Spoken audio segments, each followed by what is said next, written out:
Dear friends, ಎಲ್ರಿಗೂ ನಮಸ್ಕಾರ. Welcome to ಜ್ಞಾನ ಗಂಗೋತ್ರಿ. ಇವತ್ತಿನ ಪ್ರಚಲಿತ ಘಟನೆಗಳನ್ನ ಸ್ಟಾರ್ಟ್ ಮಾಡೋದಕ್ಕಿಂತ ಮುಂಚೆ, ಜ್ಞಾನ ಗಂಗೋತ್ರಿ ಸಂಸ್ಥೆಯಲ್ಲಿ 6ನೇ ನವೆಂಬರ್ನಿಂದ ಕೆಎಸ್ ಪ್ರಿಲಿಮ್ಸ್ ಅಥವಾ ಕೆಎಸ್ ಪೂರ್ವಭಾವಿ ಪರೀಕ್ಷೆಗೆ ಸಂಬಂಧಪಟ್ಟಂತೆ ಅಣಕು ಪರೀಕ್ಷೆಗಳನ್ನ ಲಾಂಚ್ ಮಾಡಲಾಗ್ತಾ ಇದೆ. ಇದರಲ್ಲಿ ನಿಮ್ಗೆ ಒಟ್ಟು 38 ಪರೀಕ್ಷೆಗಳನ್ನ ಕೊಡ್ಲಾಗುತ್ತೆ. ಇದನ್ನ ಸ್ಪ್ಲಿಟ್ ಮಾಡಿದ್ರೆ ಯೂನಿಟ್ ವೈಸ್ ಅಥವಾ ಘಟಕವಾರು 21 ಪರೀಕ್ಷೆಗಳಿರುತ್ತೆ, ಸಬ್ಜೆಕ್ಟ್ ವೈಸ್ ವಿಷಯವಾರು 7 ಪರೀಕ್ಷೆಗಳಿರುತ್ತೆ ಮತ್ತು ಕಾಂಪ್ರಹೆನ್ಸಿವ್ ಒಟ್ಟು 5 ಪರೀಕ್ಷೆಗಳಿರುತ್ತೆ. ಈ 5 ಪರೀಕ್ಷೆಗಳಲ್ಲಿ ಪೇಪರ್ 1 ಪೇಪರ್ 2 ಎರಡು ಇರೋದ್ರಿಂದ ಒಟ್ಟು 10 ಪರೀಕ್ಷೆಗಳನ್ನ ನಡೆಸಲಾಗುತ್ತೆ. ಈ ಒಂದು ಪರೀಕ್ಷೆಗಳನ್ನ ನೀವು ನೇರವಾಗಿ ಜ್ಞಾನ ಗಂಗೋತ್ರಿ ಸಂಸ್ಥೆಯಲ್ಲಿ ಆಫ್ಲೈನ್ ಮೋಡ್ ನಲ್ಲಿ ತೆಗೆದುಕೊಳ್ಬಹುದಾಗಿರುತ್ತೆ ಅಥವಾ ಜೆಜಿಸ್ ಆನ್ಲೈನ್ ಕ್ಲಾಸಸ್ ಅಪ್ಲಿಕೇಶನ್ ಅಲ್ಲಿ ನೀವು ಆನ್ಲೈನ್ ಪರೀಕ್ಷೆಗಳನ್ನ ಕೂಡ ತೆಗೆದುಕೊಳ್ಬಹುದಾಗಿರುತ್ತೆ. ಹೆಚ್ಚಿನ ವಿವರಗಳಿಗಾಗಿ ಇಲ್ಲಿ ಕಾಣ್ತಾ ಇರ್ತಕ್ಕಂಥ ಸಂಖ್ಯೆಗಳಿಗೆ ನೀವು ಸಂಪರ್ಕ ಮಾಡಬಹುದಾಗಿರುತ್ತೆ. With this let's get into inquest current affairs and this is class number 326 in this series. ಇವತ್ತಿನ ತರಗತಿಯಲ್ಲಿ ನಾವು 2ನೇ ನವೆಂಬರ್ 2022ರ ಪ್ರಚಲಿತ ಘಟನೆಗಳನ್ನ ಡಿಸ್ಕಸ್ ಮಾಡ್ತಾ ಇದ್ದೇವೆ. ಈ ಎಲ್ಲ ಪ್ರಚಲಿತ ಘಟನೆಗಳನ್ನ ಇಲ್ಲಿ ಕಾಣ್ತಿರ್ತಕ್ಕಂಥ ಎಲ್ಲ ದಿನಪತ್ರಿಕೆಗಳಿಂದ ನಾವು ಸೋರ್ಸ್ ಮಾಡಿರ್ತೇವೆ. At the end of the presentation, we will have given in-quiz challenge quiz. ಇದರಲ್ಲಿ first 10 students who give correct answers will be acknowledged in the next presentation. And articles ಮಧ್ಯದಲ್ಲೂ ಕೂಡ ಒಂದು ಪ್ರಶ್ನೆಯನ್ನ ಕೇಳಲಾಗುತ್ತೆ, ಅದಕ್ಕೂ ಕೂಡ ನೀವು ಉತ್ತರವನ್ನ ಕಮೆಂಟ್ಸ್ ಅಲ್ಲಿ ತಿಳಿಸಬಹುದಾಗಿರುತ್ತೆ. ಈ ಎಲ್ಲಾ ಚಟುವಟಿಕೆಗಳು ನಿಮ್ಮ ಎಲ್ಲ ಸ್ಪರ್ಧಾತ್ಮಕ ಪರೀಕ್ಷೆಗಳಿಗೆ ಉಪಯುಕ್ತವಾಗಿರ್ತವೆ. Before getting into today's articles, these are the key answers of in-quiz challenge number 290, and we appreciate Saurabh, Dr. Beg, Natasha, Subhash, Gamer, Bindushree, Chaitra, Shweta, Sunil, Akshat, and many others also have given correct answers. Thank you very much for your participation. With this, let's get into the first article. RBI launches first pilot project of digital rupee. RBI ವತಿಯಿಂದ, reserve bank of India ವತಿಯಿಂದ ಭಾರತ ದೇಶದಲ್ಲಿ ಮೊಟ್ಟ ಮೊದಲ ಬಾರಿಗೆ ಪ್ರಾಯೋಗಿಕ ಹಂತದಲ್ಲಿ ಈ ಒಂದು ಡಿಜಿಟಲ್ ರೂಪಾಯಿಯನ್ನ ನವೆಂಬರ್ 1ನೇ ತಾರೀಕು ಬಿಡುಗಡೆ ಮಾಡಿರುತ್ತೆ. ಆ ಒಂದು ಕಾರಣದಿಂದ ಈ ಆರ್ಟಿಕಲ್ ಅಲ್ಲಿ ನಾವು ಡಿಜಿಟಲ್ ರೂಪಾಯಿ ಬಗ್ಗೆ ಕಂಪ್ಲೀಟ್ ಆಗಿ ಮಾಹಿತಿಯನ್ನ ಡಿಸ್ಕಸ್ ಮಾಡ್ತಾ ಬರೋಣ. Since this launch is pilot project, ಇದೊಂದು ಪ್ರಾಯೋಗಿಕ ಯೋಜನೆ ಆಗಿರೋದ್ರಿಂದ ಇದನ್ನ ಎಲ್ಲಾ ಬ್ಯಾಂಕುಗಳಲ್ಲೂ ಸದ್ಯಕ್ಕೆ ಪಡಿಲಿಕ್ಕೆ ಸಾಧ್ಯ ಇಲ್ಲ. 9 ಬ್ಯಾಂಕುಗಳನ್ನ ಐಡೆಂಟಿಫೈ ಮಾಡಿರ್ತಾರೆ. 9 ಬ್ಯಾಂಕುಗಳಲ್ಲಿ ಈ ಒಂದು ಡಿಜಿಟಲ್ ಕರೆನ್ಸಿಯನ್ನ ಪಡೆಯಬಹುದಾಗಿರುತ್ತೆ. ಆ 9 ಬ್ಯಾಂಕುಗಳು ಯಾವ್ದು ಅನ್ನೋದನ್ನ ನಾವಿಲ್ಲಿ ಮಾರ್ಕ್ ಮಾಡಿರ್ತೇವೆ. You can just go through the information. ಈ ಒಂದು ಡಿಜಿಟಲ್ ಕರೆನ್ಸಿ ಅಂತಕ್ಕಂಥದ್ದು ಕ್ರಿಪ್ಟೋ ಕರೆನ್ಸಿಗೆ ಭಿನ್ನವಾಗಿರ್ತಕ್ಕಂಥ ಒಂದು ಕರೆನ್ಸಿ ಆಗಿರುತ್ತೆ. ಕ್ರಿಪ್ಟೋ ಕರೆನ್ಸಿ ಅಥವಾ ಬಿಟ್ ಕಾಯಿನ್ ಅಂತ ನಾವೇನ್ ಕರಿತೇವೆ, that is the total different form of currency. And digital rupee ವಿಭಿನ್ನವಾಗಿರ್ತಕ್ಕಂಥ ಒಂದು ಕರೆನ್ಸಿ ಆಗಿರುತ್ತೆ. ಇವೆರಡರ ನಡುವೆ ಇರ್ತಕ್ಕಂಥ ವ್ಯತ್ಯಾಸಗಳೇನು ಅಂತ ನಾನು ಫರ್ದರ್ ಎಕ್ಸ್ಪ್ಲೇನ್ ಮಾಡ್ತಾ ಬರ್ತೇನೆ. ಅದಕ್ಕಿಂತ ಮುಂಚೆ ಕ್ರಿಪ್ಟೋ ಕರೆನ್ಸಿಗೆ ಸಂಬಂಧಪಟ್ಟಂತೆ ಪ್ರಶ್ನೆಯನ್ನ ನಾವು ಇವತ್ತು ಕೇಳ್ತಾ ಇದ್ದೇವೆ. ಕ್ರಿಪ್ಟೋ ಕರೆನ್ಸಿ ಬೇಸಿಕಲಿ ಬಿಟ್ ಕಾಯಿನ್ ಅಂತ ನಾವೇನ್ ಕರಿತೇವೆ. ಇದನ್ನ ಅಡಾಪ್ಟ್ ಮಾಡ್ಕೊಂಡಿರ್ತಕ್ಕಂಥ ಫಸ್ಟ್ ಕಂಟ್ರಿ ಯಾವುದು ಅಂದ್ರೆ ಎಲ್ ಸಾಲ್ವೇಡರ್ ಎಂದು ಕರೀತಕ್ಕಂಥ ಫಸ್ಟ್ ಕಂಟ್ರಿ ಈ ಬಿಟ್ ಕಾಯಿನ್ ಅನ್ನ ಅಡಾಪ್ಟ್ ಮಾಡ್ಕೊಂಡಿರುತ್ತೆ. ಹಾಗಿದ್ರೆ which is the second country? ಇದನ್ನ ಅಡಾಪ್ಟ್ ಮಾಡ್ಕೊಂಡ 2ನೇ ರಾಷ್ಟ್ರ ಯಾವುದು ಅನ್ನೋದನ್ನ ನೀವು ನಮ್ಗೆ ಕಮೆಂಟ್ಸ್ ಅಲ್ಲಿ ತಿಳಿಸಬಹುದಾಗಿರುತ್ತೆ. Let us understand more about digital currency. ಈ ಒಂದು ಡಿಜಿಟಲ್ ಕರೆನ್ಸಿಯನ್ನ ನಾವು CBDC ಅಂತ ಕೂಡ ಕರಿತೇವೆ. CBDC ಅಂದ್ರೆ ಸೆಂಟ್ರಲ್ ಬ್ಯಾಂಕ್ ಡಿಜಿಟಲ್ ಕರೆನ್ಸಿ ಅಂತ ಕರಿತೇವೆ, ಅಥವಾ ಬರೀ ಡಿಜಿಟಲ್ ರೂಪಾಯಿ ಅಂತ ಕೂಡ ಕರಿತೇವೆ. ಇದು ಡಿಜಿಟಲ್ ಫಾರ್ಮ್ ಅಲ್ಲಿ ಇರ್ತಕ್ಕಂಥ ಒಂದು ಕರೆನ್ಸಿ ನೋಟ್ ಆಗಿರುತ್ತೆ. ಇದನ್ನ ಇಶ್ಯೂ ಮಾಡ್ತಕ್ಕಂಥವ್ರು ಯಾರು ಅಂದ್ರೆ ಆಯಾ ದೇಶಗಳ ಕೇಂದ್ರೀಯ ಬ್ಯಾಂಕ್. ಫಾರ್ ಎಕ್ಸಾಂಪಲ್, ನಮ್ಮ ದೇಶದ ಸೆಂಟ್ರಲ್ ಬ್ಯಾಂಕ್ ಅನ್ನ ನಾವು RBI ಅಂತ ಹೇಗೆ ಕರಿತೇವೋ, ಅದೇ ರೀತಿ ಪ್ರತಿ ರಾಷ್ಟ್ರಗಳಲ್ಲೂ ಒಂದು ಸೆಂಟ್ರಲ್ ಬ್ಯಾಂಕ್ ಇರುತ್ತೆ. ಆ ರೀತಿಯ ಸೆಂಟ್ರಲ್ ಬ್ಯಾಂಕ್ ಬಿಡುಗಡೆ ಮಾಡ್ತಕ್ಕಂಥ ಡಿಜಿಟಲ್ ರೂಪದಲ್ಲಿರ್ತಕ್ಕಂಥ ಒಂದು ಕರೆನ್ಸಿಯನ್ನ ನಾವು ಡಿಜಿಟಲ್ ರುಪಿ ಅಂತ ಕರಿತೇವೆ. ಫಾರ್ ಎಕ್ಸಾಂಪಲ್, ನೀವೇನಾದ್ರೂ ಶಾಪಿಂಗ್ ಮಾಡಿದಾಗ ನಿಮ್ಗೆ ಬೋನಸ್ ಪಾಯಿಂಟ್ಸ್ ಅಂತ ಕೊಟ್ಟಿರ್ತಾರೆ. ಆ ಬೋನಸ್ ಪಾಯಿಂಟ್ಸ್ ನ ನೀವು ನೆಕ್ಸ್ಟ್ ಟೈಮ್ ಸ್ಪೆಂಡ್ ಮಾಡುವಾಗ ಅದನ್ನ ಕರೆನ್ಸಿಯಾಗಿ ಯೂಸ್ ಮಾಡಬಹುದಾಗಿರುತ್ತೆ.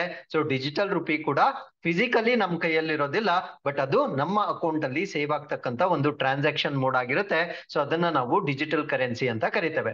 ಇದನ್ನ ಎಲೆಕ್ಟ್ರಾನಿಕ್ ಫಾರ್ಮ್ ಆಫ್ ಮನಿ ಅಂತ ಕೂಡ ಕರೀತಾರೆ, ಅಂದ್ರೆ ವಿದ್ಯುನ್ಮಾನ ರೂಪದಲ್ಲಿರ್ತಕ್ಕಂಥ ಹಣ ಅಂತ ಕೂಡ ಕರೀತಾರೆ. ಇದನ್ನ ಕಾಂಟ್ಯಾಕ್ಟ್ ಲೆಸ್ ಟ್ರಾನ್ಸಾಕ್ಷನ್ಸ್ ಅಂದ್ರೆ ಸಂಪರ್ಕವಿಲ್ಲದ ವಹಿವಾಟುಗಳಲ್ಲಿ ಬಳಸಬಹುದಾಗಿರ್ತಕ್ಕಂಥ ಒಂದು ಕರೆನ್ಸಿ ಆಗಿರುತ್ತೆ. ಈ ಒಂದು ಕರೆನ್ಸಿಯಲ್ಲಿ 2 ವಿಧಗಳನ್ನ ನಾವು ನೋಡ್ಬೋದಾಗಿರುತ್ತೆ. ಒಂದನ್ನ ನಾವು ರಿಟೇಲ್ ಅಥವಾ ಚಿಲ್ಲರೆ ಡಿಜಿಟಲ್ ಕರೆನ್ಸಿ ಅಂತ ಕರಿತೇವೆ. ಕರಿತೇವೆ, ಇನ್ನೊಂದನ್ನ ಹೋಲ್ಸೇಲ್ ಅಥವಾ ಸಗಟು ಡಿಜಿಟಲ್ ಕರೆನ್ಸಿ ಅಂತ ಕರಿತೇವೆ. ಈ ಒಂದು ರಿಟೈಲ್ ಡಿಜಿಟಲ್ ಕರೆನ್ಸಿ ಏನಿರುತ್ತೆ, so this can be used by all. So ಎಲ್ಲರೂ ಬಳಸಬಹುದಾಗಿರ್ತಕ್ಕಂಥ ಒಂದು ಕರೆನ್ಸಿಯನ್ನ ನಾವು ರಿಟೈಲ್ ಡಿಜಿಟಲ್ ಕರೆನ್ಸಿ ಅಂತ ಕರಿತೇವೆ. ಹೋಲ್ಸೇಲ್ ಡಿಜಿಟಲ್ ಕರೆನ್ಸಿ ಅಂದ್ರೆ ಸೊ ಇದನ್ನ ಸೆಲೆಕ್ಟೆಡ್ ಫಿನಾನ್ಷಿಯಲ್ ಇನ್ಸ್ಟಿಟ್ಯೂಷನ್ಸ್ ಅಂದ್ರೆ ಆಯ್ದ ಹಣಕಾಸು ಸಂಸ್ಥೆಗಳು ಮಾತ್ರ ಇದನ್ನ ಉಪಯೋಗಿಸಿಕೊಳ್ಳೋದಕ್ಕೆ ಅವಕಾಶವನ್ನ ಕೊಟ್ಟಿರ್ತಾರೆ. ಹಾಗಿದ್ರೆ what is the difference between digital rupee and crypto currency? So ಇವೆರಡರ ನಡುವೆ ವ್ಯತ್ಯಾಸಗಳನ್ನ ನಾವು ನೋಡೋದಾದ್ರೆ, crypto currency is a decentralised digital asset ಆಗಿರುತ್ತೆ. ಅಂದ್ರೆ ವಿಕೇಂದ್ರೀಕೃತವಾಗಿರ್ತಕ್ಕಂಥ ಒಂದು ಡಿಜಿಟಲ್ ಸ್ವತ್ತನ್ನ ನಾವು ಕ್ರಿಪ್ಟೋ ಕರೆನ್ಸಿ ಅಂತ ಕರಿತೇವೆ. ಸೊ ಇದು ಬ್ಲಾಕ್ ಚೈನ್ ಟೆಕ್ನಾಲಜಿ ಅಥವಾ ಬ್ಲಾಕ್ ಚೈನ್ ತಂತ್ರಜ್ಞಾನ ಅಂತ ನಾವೇನ್ ಕರಿತೇವೆ, ಇದರ ಮೇಲೆ ಆಧಾರವಾಗಿರ್ತಕ್ಕಂಥ ಒಂದು ವಿನಿಮಯ ಮಾಧ್ಯಮವಾಗಿರುತ್ತೆ. ಸೊ ಇದು ಯಾವುದೇ ಕೇಂದ್ರೀಯ ಬ್ಯಾಂಕ್ ಆಗಿರ್ಲಿ, ಯಾವುದೇ ಸರ್ಕಾರ ಆಗಿರ್ಲಿ, ಅಥವಾ ಯಾವುದೇ ಫಿನಾನ್ಷಿಯಲ್ ಇನ್ಸ್ಟಿಟ್ಯೂಷನ್ ಆಗಿರ್ಲಿ, ಸೊ ಇದನ್ನ ನಿಯಂತ್ರಣ ಮಾಡದೆ ಇರ್ತಕ್ಕಂಥ ಒಂದು ಕರೆನ್ಸಿ ಆಗಿರುತ್ತೆ. ಅಂದ್ರೆ ಇದು ಯಾವುದೇ ಒಂದು ಸರ್ಕಾರ, ಯಾವುದೇ ಒಂದು ನಿಯಮ, ಯಾವುದೇ ಒಂದು ಬ್ಯಾಂಕ್ ಆಗಿರ್ಬೋದು, ಅದರ ನಿಯಂತ್ರಣದ ಹೊರಗಡೆ ಇರ್ತಕ್ಕಂಥ ಒಂದು ಕರೆನ್ಸಿಯನ್ನ ನಾವು ಕ್ರಿಪ್ಟೋ ಕರೆನ್ಸಿ ಅಂತ ಕರಿತೇವೆ. ಸೊ ಅದಕ್ಕೆ ವಿರುದ್ಧವಾಗಿ ಇರ್ತಕ್ಕಂಥ ಇವಾಗ ಲಾಂಚ್ ಮಾಡಿರ್ತಕ್ಕಂಥ ಕರೆನ್ಸಿಯನ್ನ ನಾವು ಸೆಂಟ್ರಲ್ ಬ್ಯಾಂಕ್ ಡಿಜಿಟಲ್ ಕರೆನ್ಸಿ ಅಂತ ನಾವೇನ್ ಕರಿತೇವೆ. ಇದನ್ನ ಇಶ್ಯೂ ಮಾಡೋರು ರಿಸರ್ವ್ ಬ್ಯಾಂಕ್ ಆಫ್ ಇಂಡಿಯಾ ಆಗಿರ್ತಾರೆ. ಸೊ ಅದಕ್ಕೆ ಇದನ್ನ ನಾವು ಸೆಂಟ್ರಲೈಸ್ಡ್ ಕರೆನ್ಸಿ ಅಂತ ಕೂಡ ಕರಿಬಹುದು. ಅದ್ರ ಜೊತೆಗೆ ಲೀಗಲ್ ಟೆಂಡರ್ ಅಂತ ಕೂಡ ಕರಿಬಹುದು. ಅಂದ್ರೆ ನಮ್ಮಲ್ಲಿರ್ತಕ್ಕಂಥ ಹಣ 500 ರೂಪಿ ನೋಟ್ ಆಗಿರ್ಬೋದು ಅಥವಾ 10 ರೂಪಿ ನೋಟ್ ಆಗಿರ್ಬೋದು, ಅದನ್ನ ಹೇಗೆ ನಾವು ಲೀಗಲ್ ಟೆಂಡರ್ ಅಂತ ಕರಿತೇವೆ, ಸೊ ಈ ಒಂದು ಡಿಜಿಟಲ್ ರುಪಿಯನ್ನು ಕೂಡ ನಾವು ಲೀಗಲ್ ಟೆಂಡರ್ ಅಂತ ಕರಿಬಹುದಾಗಿರುತ್ತೆ. So it is backed by the government. So ಇದು ಸರ್ಕಾರದಿಂದ ಬೆಂಬಲಿತವಾಗಿರ್ತಕ್ಕಂಥ ಒಂದು ಕರೆನ್ಸಿ ಆಗಿರುತ್ತೆ. ಬಟ್ ಬಿಟ್ ಕಾಯಿನ್ ಯಾವುದೇ ರೀತಿಯ ಸರ್ಕಾರದಿಂದ ಬೆಂಬಲಿತವಾಗಿರ್ತಕ್ಕಂಥ ಒಂದು ಕರೆನ್ಸಿ ಆಗಿರೋದಿಲ್ಲ. So digital rupee will be equivalent to holding a physical rupee equivalent. ಅಂದ್ರೆ ನಾವು ಭೌತಿಕವಾಗಿ ಹಣವನ್ನ ನಾವೇನು ನಮ್ಮ ಕೈಯಲ್ಲಿ ಇಟ್ಕೊಂಡಿರ್ತೇವೋ, ಸೊ ಅದೇ ರೀತಿಯ ಡಿಜಿಟಲ್ ರೂಪಾಯಿ ಏನಿರುತ್ತೆ, ಸೊ ಸೇಮ್ ಮೌಲ್ಯವನ್ನ ಹೊಂದಿರುತ್ತೆ. ಅಂದ್ರೆ ಅದು ಫಾರ್ಮ್ಯಾಟ್ ಮಾತ್ರ ಚೇಂಜ್ ಆಗಿರುತ್ತೆ. ಹಣ ಅಂದ್ರೆ ಅಥವಾ ಆ ಒಂದು ನೋಟ್ ಅಂದ್ರೆ ನಾವು ಕೈಯಲ್ಲಿ ಇಟ್ಕೊಳ್ಬಹುದು ಅಥವಾ ಟ್ಯಾಂಜಿಬಲ್ ಆಗಿರುತ್ತೆ, ಅದನ್ನ ನೋಡ್ಬೋದಾಗಿರುತ್ತೆ. ಬಟ್ ಡಿಜಿಟಲ್ ಅಂತಕ್ಕಂಥದ್ದು ಅದೇ ವ್ಯಾಲ್ಯೂ ಇರ್ತಕ್ಕಂಥ ಒಂದು ಡಿಜಿಟಲ್ ರುಪಿ ಆಗಿರುತ್ತೆ. ಆದರೆ ಈ ಒಂದು ಕ್ರಿಪ್ಟೋ ಕರೆನ್ಸಿ ಅಥವಾ ಬಿಟ್ ಕಾಯಿನ್ ಅಂತ ನಾವೇನ್ ಕರಿತೇವೆ, ಸೊ ಅದಕ್ಕೆ ಯಾವುದೇ ಫಿಸಿಕಲ್ ಐಡೆಂಟಿಟಿ ಅಥವಾ ಒಂದು ಟ್ಯಾಂಜಿಬಲ್ ನೇಚರ್ ಇರೋದಿಲ್ಲ. ಅದ್ರ ಜೊತೆಗೆ ಅದರ ಮೌಲ್ಯ ಏನಿರುತ್ತೆ ಅದು ಸರ್ಕಾರದೊಂದಿಗೆ ಬ್ಯಾಕ್ ಆಗಿರೋದಿಲ್ಲ ಅಥವಾ ಬೆಂಬಲವನ್ನ ನೀಡೋದಿಲ್ಲ. ಮತ್ತೆ ಅದರ ಮೌಲ್ಯ ಏನಿರುತ್ತೆ ಅದು ಮಾರ್ಕೆಟ್ ದರದ ಆಧಾರದ ಮೇಲೆ ಫ್ಲಕ್ಚುಯೇಟ್ ಆಗ್ತಾ ಇರುತ್ತೆ. ಬಟ್ ಡಿಜಿಟಲ್ ಕರೆನ್ಸಿ ಯಾವುದೇ ರೀತಿಯ ಫ್ಲಕ್ಚುಯೇಷನ್ಸ್ ಗೆ ಒಳಪಡದ ಒಂದು ಕರೆನ್ಸಿ ಆಗಿರುತ್ತೆ. ಹಾಗಿದ್ರೆ ಈ ಒಂದು ಡಿಜಿಟಲ್ ರೂಪಾಯಿಯನ್ನ ನಾವು ಎಲ್ಲಿ ಬಳಸಬಹುದು ಅಥವಾ ಇದರ ಪ್ರಯೋಜನಗಳು ಏನು ಅಂತ ನಾವು ನೋಡೋದಾದ್ರೆ, it reduces the transaction cost ಅಥವಾ ವಹಿವಾಟನ್ನ ವೆಚ್ಚವನ್ನ ಕಡಿಮೆ ಮಾಡಬಹುದಾಗಿರ್ತಕ್ಕಂಥ ಒಂದು ಕರೆನ್ಸಿ ಆಗಿರುತ್ತೆ. ಅದಾದ್ಮೇಲೆ it is easier for the government to access all transactions. ಅಂದ್ರೆ ಇದು ಡಿಜಿಟಲ್ ರೂಪದಲ್ಲಿ ಇರುವ ಕಾರಣದಿಂದ ಸರ್ಕಾರ ಎಲ್ಲ ರೀತಿಯ ಟ್ರಾನ್ಸಾಕ್ಷನ್ಸ್ ಅನ್ನ ಅದು ನೋಟ್ ಮಾಡಬಹುದಾಗಿರುತ್ತೆ ಅಥವಾ ನಿಯಂತ್ರಣವನ್ನ ಮಾಡಬಹುದಾಗಿರುತ್ತೆ. ಸೊ ಅದಾದ್ಮೇಲೆ ಈ ಒಂದು ಕೌಂಟರ್ ಫೀಟಿಂಗ್ ಅಂತ ನಾವೇನ್ ಕರಿತೇವೆ, ಅಂದ್ರೆ ಫೇಕ್ ಕರೆನ್ಸಿ ಅಥವಾ ಕೋಟಾ ನೋಟ್ ಅಂತ ನಾವೇನ್ ಕರಿತೇವೆ, ಸೊ ಅದನ್ನ ನಾವು ಅವಾಯ್ಡ್ ಮಾಡಬಹುದಾಗಿರ್ತಕ್ಕಂಥ ಒಂದು ಕರೆನ್ಸಿಯನ್ನ ನಾವು ಡಿಜಿಟಲ್ ನೋಟ್ಸ್ ಅಂತ ಕರಿತೇವೆ. ಸೊ ಈ ಒಂದು ಡಿಜಿಟಲ್ ಕರೆನ್ಸಿ ಏನಿದೆ, subjecting every transaction to relevant laws within the country. ಅಂದ್ರೆ ನಮ್ಮ ಒಂದು ಹಣ ಯಾವ ರೀತಿ ಕಾನೂನುಗಳಿಗೆ ಒಳಪಡುತ್ತೆ, ಸೊ ಅದೇ ರೀತಿಯ ಕಾನೂನುಗಳಿಗೆ ಈ ಒಂದು ಡಿಜಿಟಲ್ ರೂಪಾಯಿ ಕೂಡ ಒಳಗೊಳ್ಳುತ್ತೆ. Hence the government will have better control. So ಈ ಒಂದು ಕಾರಣದಿಂದ ಸರ್ಕಾರ ಏನಿರುತ್ತೆ, ಸೊ ಈ ಒಂದು ಡಿಜಿಟಲ್ ಕರೆನ್ಸಿಯ ಮೇಲೆ ಉತ್ತಮವಾದ ನಿಯಂತ್ರಣವನ್ನ ಹೊಂದಿರುತ್ತೆ. ಬಟ್ ಕ್ರಿಪ್ಟೋ ಕರೆನ್ಸಿ ಮೇಲೆ ಸರ್ಕಾರ ಯಾವುದೇ ರೀತಿಯ ನಿಯಂತ್ರಣವನ್ನ ಹೊಂದಲಿಕ್ಕೆ ಸಾಧ್ಯ ಇಲ್ಲ. ಸೊ ಈ ಒಂದು ಕಾರಣದಿಂದ any country can track the digital currency like how money comes to the country and how it lives. ಅಂದ್ರೆ ಹಣ ದೇಶಕ್ಕೆ ಹೇಗೆ ಹೊರ ಹೋಗುತ್ತದೆ ಮತ್ತು ದೇಶಕ್ಕೆ ಹೇಗೆ ಒಳ ಬರುತ್ತೆ ಎಂಬುದನ್ನ ನಿಯಂತ್ರಣ ಮಾಡಬಹುದಾಗಿರ್ತಕ್ಕಂಥ ಒಂದು ಕರೆನ್ಸಿ ಆಗಿರುತ್ತೆ. So it creates a space for better budgeting. ಅಂದ್ರೆ ಒಂದು ಸರ್ಕಾರ ಉತ್ತಮವಾದ ಬಜೆಟಿಂಗ್ ಮಾಡ್ಲಿಕ್ಕೆ ಇದು ಅವಕಾಶ ಮಾಡಿಕೊಡುತ್ತೆ. ಅದಾದ್ಮೇಲೆ ಎಕನಾಮಿಕ್ ಪ್ಲಾನ್ಸ್ ಅಥವಾ ಆರ್ಥಿಕ ಯೋಜನೆಗಳನ್ನ ರೂಪಿಸ್ಲಿಕ್ಕೆ ಸೊ ಇದು ಮೋರ್ ಸೇಫರ್ ಎನ್ವಿರಾನ್ಮೆಂಟ್ ಆಗಿರುತ್ತೆ. ಅಂದ್ರೆ ಹೆಚ್ಚು ಸುರಕ್ಷಿತವಾದ ವಾತಾವರಣವನ್ನ ಸೃಷ್ಟಿ ಮಾಡಬಹುದಾಗಿರ್ತಕ್ಕಂಥ ಒಂದು ಕರೆನ್ಸಿ ಆಗಿರುತ್ತೆ. ಆಸ್ ಐ ಟೋಲ್ಡ್ ಬಿಫೋರ್, ಯಾಕೆ ಇದನ್ನ ನಾವು ಸೇಫರ್ ಅಂತ ಕರಿತೀವಿ ಅಂದ್ರೆ, ಸೊ ಫಿಸಿಕಲ್ ಹಣ ಇರುವವರೆಗೂ ಅದನ್ನ ಕೌಂಟರ್ ಫೀಟ್ ಮಾಡ್ತಕ್ಕಂಥ ಒಂದು ಸಾಧ್ಯತೆಗಳು ಜಾಸ್ತಿ ಇರುತ್ತೆ. ಡಿಜಿಟಲ್ ಕರೆನ್ಸಿಯನ್ನ ಕೋಟಾ ಮಾಡ್ಲಿಕ್ಕೆ ಅಥವಾ ಕೌಂಟರ್ ಫೀಟಿಂಗ್ ಮಾಡ್ಲಿಕ್ಕೆ ಯಾವುದೇ ರೀತಿಯ ಅವಕಾಶಗಳು ಇರೋದಿಲ್ಲ. With this, we have come to the second article. This is about Global Investors Meet Invest Karnataka 2022. So ಈ ಒಂದು ಜಾಗತಿಕ ಹೂಡಿಕೆದಾರರ ಸಭೆ ಅಂತ ನಾವೇನ್ ಕರಿತೇವೆ. ಸೊ ಇದು ಕರ್ನಾಟಕದಲ್ಲಿ ಇವತ್ತಿಂದ ಲಾಂಚ್ ಆಗಿರುತ್ತೆ. ಸೊ ಇದರ ಗುರಿ ಏನು ಅಂದ್ರೆ attracting prospective investors and setting up development agenda for the next decade. ಅಂದ್ರೆ ಈ ಒಂದು ಭವಿಷ್ಯದ ಹೂಡಿಕೆದಾರರನ್ನ ಆಕರ್ಷಣೆ ಮಾಡ್ತಕ್ಕಂಥದ್ದು. ಫಾರ್ ಎಕ್ಸಾಂಪಲ್, ಈ ವರ್ಷದ FDI ಅಂದ್ರೆ ಫಾರಿನ್ ಡೈರೆಕ್ಟ್ ಇನ್ವೆಸ್ಟ್ಮೆಂಟ್ ಅಂತ ನಾವೇನ್ ಕರಿತೇವೆ. ಸೊ ಈ ಒಂದು ಸ್ಟ್ಯಾಟಿಸ್ಟಿಕ್ಸ್ ನಾವು ನೋಡಿದಾಗ ಕರ್ನಾಟಕ ರಾಜ್ಯಕ್ಕೆ ವಿದೇಶಿ ನೇರ ಬಂಡವಾಳ ಹೆಚ್ಚು ಹರಿದು ಬಂದಿರೋದನ್ನ ನಾವು ನೋಡ್ಬೋದಾಗಿರುತ್ತೆ. ಸೊ ಈ ವರ್ಷ ಕೂಡ ಈ ರೀತಿಯ ಒಂದು FDI ನ ಅಟ್ರಾಕ್ಟ್ ಮಾಡಬಹುದಾಗಿರ್ತಕ್ಕಂಥ ಒಂದು ಇನ್ವೆಸ್ಟರ್ಸ್ ಮೀಟ್ ಇದಾಗಿರುತ್ತೆ. ಸೊ ಅದ್ರ ಜೊತೆಗೆ ಮುಂದಿನ ದಶಕಕ್ಕೆ ಬೇಕಾಗಿರ್ತಕ್ಕಂಥ ಅಭಿವೃದ್ಧಿ ಕಾರ್ಯಸೂಚಿಗಳನ್ನು ಕೂಡ ಮೂಡಿಸ್ತಕ್ಕಂಥ ಅಥವಾ ಹೊಂದಿಸ್ತಕ್ಕಂಥ ಗುರಿಯನ್ನ ಈ ಒಂದು ಸಭೆ ಹೊಂದಿರುತ್ತೆ. ಸೊ ಇದು 3 ದಿನಗಳ ಒಂದು ಪ್ರೋಗ್ರಾಮ್ ಆಗಿರುತ್ತೆ. ಸೊ ಇಲ್ಲಿ 80 ಜನ ಸ್ಪೀಕರ್ಸ್ ಅನ್ನ ಇಲ್ಲಿ ಇನ್ವೈಟ್ ಮಾಡಲಾಗಿರುತ್ತೆ. ಸೊ ಸ್ಪೀಕರ್ಸ್ ಅಲ್ಲಿ ಪ್ರಮುಖವಾಗಿರ್ತಕ್ಕಂಥ 3 ವ್ಯಕ್ತಿಗಳನ್ನ ಹೇಳೋದಾದ್ರೆ ಕುಮಾರ್ ಮಂಗಲಂ ಬಿರ್ಲಾ, ಸಜ್ಜನ್ ಜಿಂದಾಲ್ ಮತ್ತೆ ವಿಕ್ರಮ್ ಕಿರ್ಲೋಸ್ಕರ್ ಇಲ್ಲಿ ಪ್ರಮುಖವಾಗಿ ತಮ್ಮ ಒಂದು ಎಕ್ಸ್ಪೀರಿಯನ್ಸಸ್ ನ ಶೇರ್ ಮಾಡ್ತಾರೆ. The global scale of the event will give Karnataka an opportunity to showcase its culture to the world. So ಈ ಒಂದು ಜಾಗತಿಕ ಮಟ್ಟದ ಒಂದು ಕಾರ್ಯಕ್ರಮ ಏನಿದೆ, ಸೊ ಇದು ಕರ್ನಾಟಕಕ್ಕೆ ತನ್ನ ಸಂಸ್ಕೃತಿಯನ್ನು ಜಗತ್ತಿಗೆ ಪ್ರದರ್ಶನ ಮಾಡ್ಲಿಕ್ಕೆ ಒಂದು ಅವಕಾಶವನ್ನ ನೀಡ್ತಕ್ಕಂಥ ಒಂದು ಕಾರ್ಯಕ್ರಮವಾಗಿರುತ್ತೆ. So with this, we have come to the third article. This is about Puducherry celebrates it's liberation day. Puducherry ತನ್ನ ವಿಮೋಚನಾ ದಿನವನ್ನು ಆಚರಿಸ್ತಾ ಇದೆ. ಸೊ ಇಲ್ಲಿ 2 ಪಾಯಿಂಟ್ ಅನ್ನ ಜ್ಞಾಪಕ ಇಟ್ಕೊಳ್ಳಿ. ಪುದುಚೇರಿಗೆ ಸಂಬಂಧಪಟ್ಟಂತೆ ಲಿಬರೇಷನ್ ಡೇ ಅಂದ್ರೆ ವಿಮೋಚನಾ ದಿನ ಬೇರೆ ದಿನಾಂಕ ಇರುತ್ತೆ, ಮತ್ತೆ ಇಂಡಿಪೆಂಡೆನ್ಸ್ ಡೇ ಅಂದ್ರೆ ಸ್ವತಂತ್ರ ದಿನ ಬೇರೆ ದಿನಾಂಕ ಇರುತ್ತೆ. ಸೊ ಪ್ರಶ್ನೆಯನ್ನ ನೀವು ಸರಿಯಾಗಿ ನೋಡಿ ಆನ್ಸರ್ ಮಾಡ್ಬೇಕಾಗಿರುತ್ತೆ. ಸೊ ಫಸ್ಟ್ ನಾನು ಲಿಬರೇಷನ್ ಡೇ ಬಗ್ಗೆ ಡಿಸ್ಕಸ್ ಮಾಡ್ತೇನೆ, ಅದಾದ್ಮೇಲೆ ಪುದುಚೇರಿ ಫ್ರೀಡಮ್ ಡೇ ಬಗ್ಗೆ ಕೂಡ ನಾನು ಡಿಸ್ಕಸ್ ಮಾಡ್ತೇನೆ. ಸೊ ಪುದುಚೇರಿ ಅಂತಕ್ಕಂಥದ್ದು ಭಾರತ ದೇಶದಲ್ಲಿರ್ತಕ್ಕಂಥ ಒಂದು UT ಆಗಿರುತ್ತೆ ಅಥವಾ ಕೇಂದ್ರಾಡಳಿತ ಪ್ರದೇಶ ಆಗಿರುತ್ತೆ. ಸೊ ಈ ಪುದುಚೇರಿ ಒಂದೇ ಇಂಟ್ಯಾಕ್ಟ್ ಭಾಗವಾಗಿರೋದಿಲ್ಲ. ಸೊ ಇದು ಬಿಟ್ಸ್ ಅಂಡ್ ಪೀಸಸ್ ಅಲ್ಲಿ ಬೇರೆ ಬೇರೆ ರಾಜ್ಯಗಳಲ್ಲಿ ಸ್ಪ್ರೆಡ್ ಆಗಿರ್ತಕ್ಕಂಥ ಒಂದು ಪಾರ್ಟ್ ಆಗಿರುತ್ತೆ. ಸೊ ಈ ಒಂದು ಮ್ಯಾಪ್ ಅನ್ನ ನೀವು ಗಮನಿಸಿದ್ರೆ ಮೇನ್ ಪಾರ್ಟ್ ಆಫ್ ಪುದುಚೇರಿಯನ್ನ ನಾವು ತಮಿಳುನಾಡು ರಾಜ್ಯದಲ್ಲಿ ನೋಡ್ಬೋದಾಗಿರುತ್ತೆ. ಸೊ ತಮಿಳುನಾಡು ರಾಜ್ಯದಲ್ಲಿಯೇ ಪುದುಚೇರಿಗೆ ಸಂಬಂಧಪಟ್ಟಂತೆ ಇನ್ನೊಂದು ಭಾಗ ಇರುತ್ತೆ, ಅದನ್ನ ನಾವು ಕರೈಕಲ್ ಅಂತ ಕರಿತೇವೆ. ಸೊ ಅದಾದ್ಮೇಲೆ ಆಂಧ್ರ ಪ್ರದೇಶದಲ್ಲೂ ಕೂಡ ಯನಾಮ್ ಅಂತಕ್ಕಂಥ ಒಂದು ಪ್ಲೇಸ್ ಪುದುಚೇರಿಗೆ ಸೇರಿರುತ್ತೆ. ಅದಾದ್ಮೇಲೆ ಕೇರಳದಲ್ಲಿ ಇಲ್ಲಿ ಮಾಹೆ ಎಂದು ಕರೀತಕ್ಕಂಥ ಒಂದು ಪ್ಲೇಸ್ ಏನಿರುತ್ತೆ, ಸೊ ಈ ಎಲ್ಲಾ ಪ್ಲೇಸ್ ಗಳನ್ನ ಒಟ್ಟಿಗೆ ಸೇರಿಸ್ಕೊಂಡು ನಾವು ಪುದುಚೇರಿ ಅಂತ ಕರಿತೇವೆ. ಸೊ ಈ ಪುದುಚೇರಿ ಫ್ರೆಂಚರ ಆಳ್ವಿಕೆಗೆ ಒಳಪಟ್ಟಿರ್ತಕ್ಕಂಥ ಒಂದು ಪ್ರದೇಶ ಆಗಿರುತ್ತೆ.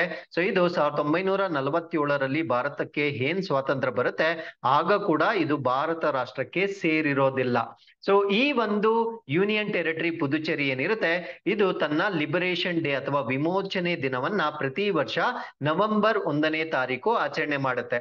ಸೊ ಯಾಕೆ ನವೆಂಬರ್ 1ನೇ ತಾರೀಕೆ ಆಚರಣೆ ಮಾಡ್ತಾರೆ ಅಂದ್ರೆ, 1st November 1954 the Union Territory was liberated from the French colonialism. ಅಂದ್ರೆ ಈ ಒಂದು ಫ್ರೆಂಚ್ ವಸಾಹತುಶಾಹಿಗಳು ಅಂತ ನಾವೇನ್ ಕರಿತೇವೆ. ಸೊ ಇವರಿಂದ 1ನೇ ನವೆಂಬರ್ 1954ರಂದು ಸೊ ಈ ಒಂದು ಪ್ರದೇಶ ಅವರಿಂದ ವಿಮೋಚನೆಗೊಂಡಿರುತ್ತೆ. ಸೊ ಅಲ್ಲಿರ್ತಕ್ಕಂಥ ಎಲೆಕ್ಟೆಡ್ ಮೆಂಬರ್ಸ್ ಏನಿರ್ತಾರೆ ಅಂದ್ರೆ ಚುನಾಯಿತ ಸದಸ್ಯರು ಅಂತ ನಾವೇನ್ ಕರಿತೇವೆ. ಸೊ ಅವರು ಆ ಒಂದು ಫ್ರೆಂಚರ ಆಳ್ವಿಕೆಯ ವಿರುದ್ಧ ಮತ ಚಲಾಯಿಸ್ತಾರೆ ಮತ್ತು ಭಾರತವನ್ನ ಸೇರಿಸ್ಕೊಳ್ಳಿಕ್ಕೆ ಅವರು ಹೆಚ್ಚಿನ ಆದ್ಯತೆಯನ್ನ ನೀಡ್ತಾರೆ. ಸೊ ಆ ಒಂದು ಕಾರಣದಿಂದ 1ನೇ ನವೆಂಬರ್ ಅನ್ನ ನಾವು ಈ ಪುದುಚೇರಿ ಲಿಬರೇಷನ್ ಡೇ ಅಂತ ಆಚರಣೆ ಮಾಡ್ತೇವೆ. So French affected the D facto merger on this day. So ಈ ಒಂದು ದಿನಾಂಕದಂದು ಫ್ರೆಂಚರು ಈ ಒಂದು ವಾಸ್ತವಿಕ ವಿಲೀನಕ್ಕಾಗಿ ಒಂದು ಜಾರಿಗೆಯನ್ನ ತಂದಿರತಕ್ಕಂತ ಒಂದು ದಿನಾಂಕ ಇದಾಗಿರುತ್ತೆ. ಹಾಗಿದ್ರೆ ಅವರು 1st November 1954ಗೆ ಅಂಗೀಕಾರವನ್ನ ಸೂಚಿಸಿದರೂ ಕೂಡ ಭಾರತ ರಾಷ್ಟ್ರ ಅದನ್ನ ಇಮಿಡಿಯೇಟ್ ಆಗಿ ಭಾರತ ದೇಶದ ಪ್ರಾಂತ್ಯವಾಗಿ ಸೇರಿಸ್ಕೊಳ್ಳೋದಿಲ್ಲ.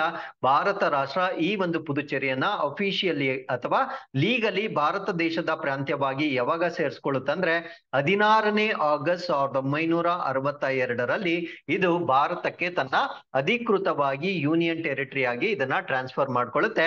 ಸೊ ಈ ದಿನಾಂಕವನ್ನ ಅಂದ್ರೆ ಆಗಸ್ಟ್ 16ನೇ ತಾರೀಕನ್ನ ಪುದುಚೇರಿಯಲ್ಲಿ ಇಂಡಿಪೆಂಡೆನ್ಸ್ ಡೇ ಅಥವಾ ಸ್ವತಂತ್ರ ದಿನಾಚರಣೆಯಾಗಿ ಆಚರಣೆ ಮಾಡಲಾಗುತ್ತೆ.